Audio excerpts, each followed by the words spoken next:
Good morning. It is 6:46 a.m. on Monday, May 25th, 2020. I'm Christiana Ellis, and I just got up. This is 5 more minutes.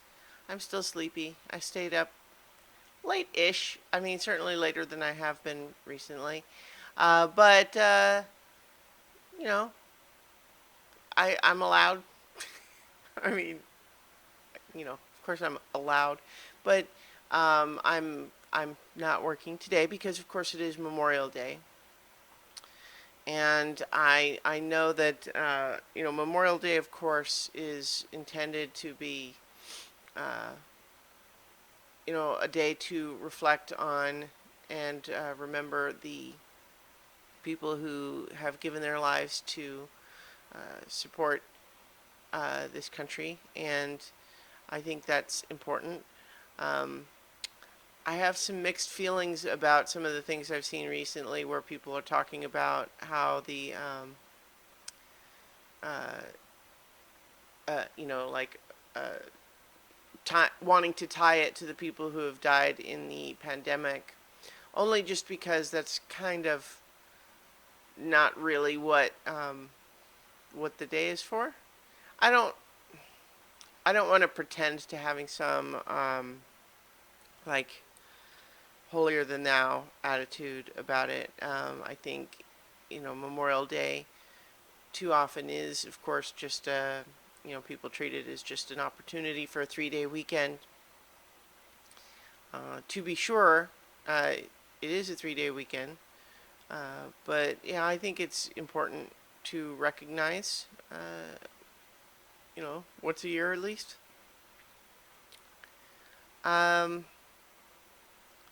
I like when sitting down, I didn't actually intend to make like today's video about that so much as to just acknowledge it. And I don't want to tell anyone that they're doing the day wrong. It's not my place to say anything like that. But yeah, I don't know. It's certainly, when we talk about the pandemic, it's true that we do have people out there on the front lines in a way that is, it shares some thematic similarities with the military in a war. People who are putting themselves at risk of getting COVID-19 in order to help others. And unfortunately, too, you have the same level of some people who don't want to respect that. Gosh, this is already heavier than I was kind of really planning to talk about, and especially since it's early in the morning, and I don't want to let my sleepy brain do injustice to the subject matter. But I guess it's a good day to just think about questions like that. But yeah, maybe I'll do that some more once my brain is more fully awake. Um, so I've been playing more Jedi Fallen Order.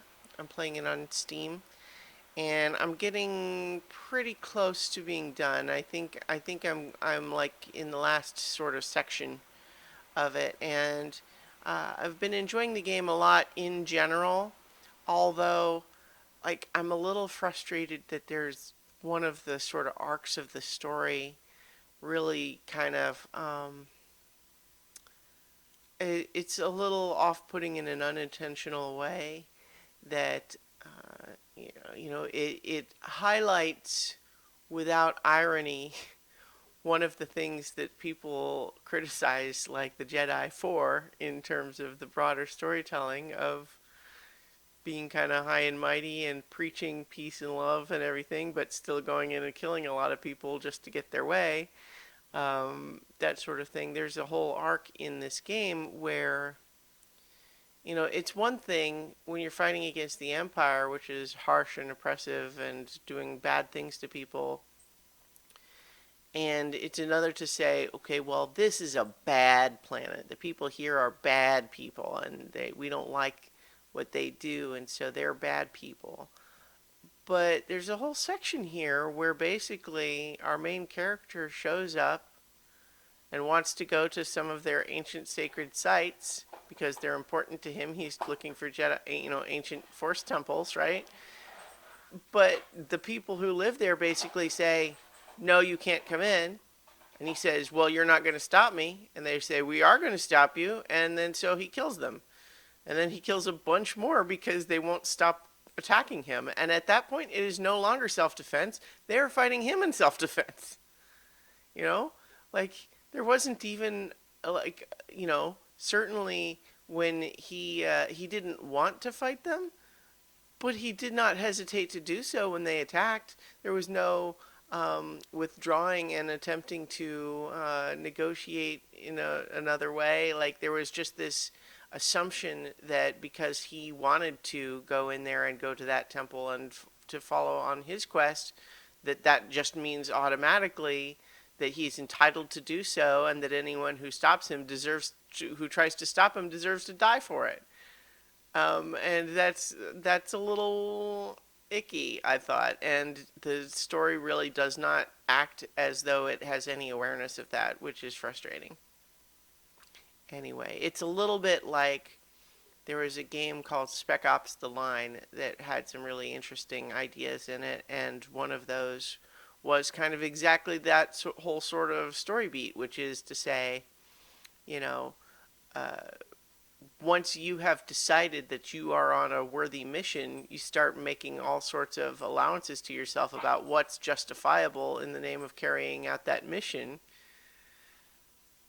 But, at a certain point, like, you start saying, okay, well, but how important is that mission really? And is it worth all of these things you're doing? Maybe it's really not.